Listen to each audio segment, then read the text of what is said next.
Some books were never meant to be opened, not hidden for mystery, but because they can harm you. They don't just give knowledge, they change how you think, how you see everything.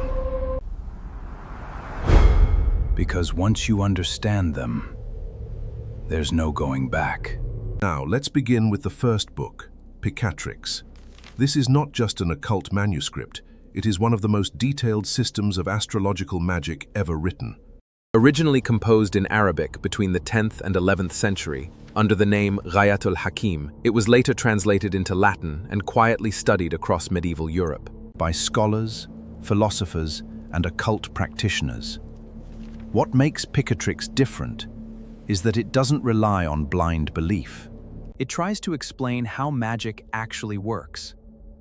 The book is built on a core principle, that the universe is a deeply connected system, where stars, planets, human thoughts, and physical objects all influence each other in ways most people never notice.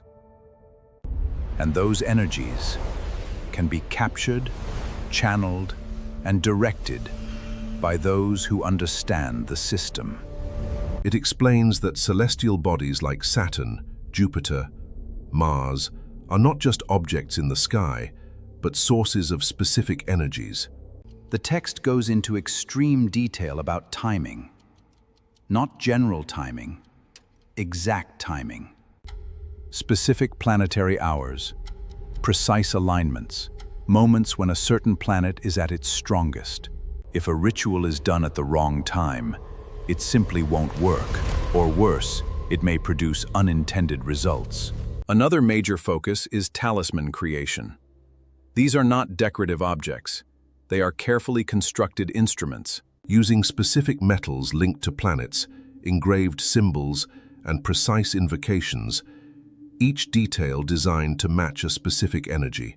The book also explores the role of the human mind, suggesting that intention, focus, and imagination are active forces, not passive thoughts, shaping outcomes in ways that go far beyond normal perception.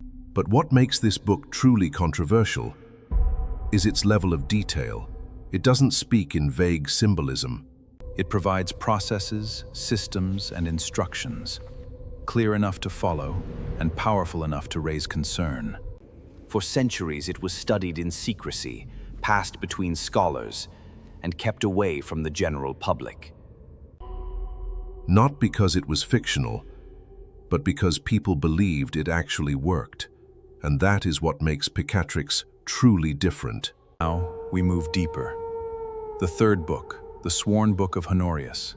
This is where things stop feeling like philosophy and start feeling like a secret manual.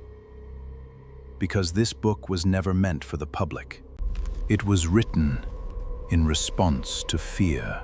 During the medieval period, when religious authorities tightened control and forbidden knowledge became dangerous, a group of magicians came together in secrecy to preserve what was about to disappear. They created this book to protect hidden knowledge before it was erased forever. That's why it's called Sworn, because the knowledge inside was protected by an oath. Only those who swore to secrecy were meant to access it, no one else. And what does it contain? Not just rituals, but a complete system of divine magic. Unlike Picatrix, tied to the stars, and unlike Abramelin, focused on the self, this book reaches somewhere else. Direct communication with divine forces, not symbolic, but structured and intentional. Direct communication with divine forces, not symbolic, but structured and intentional. The book describes visions of angels, heavenly realms, and even the presence of God. But nothing here is easy. The preparation is strict and deeply controlled. Specific timings, everything is calculated. You are not calling random forces. You are entering a divine hierarchy, and hierarchy has rules, sacred names, long invocations, precise wording. Not one mistake is allowed. Because if you get it wrong, nothing responds, or worse, something else does.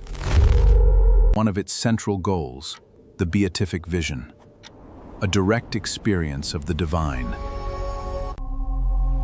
Not imagination, but revelation, beyond normal human perception.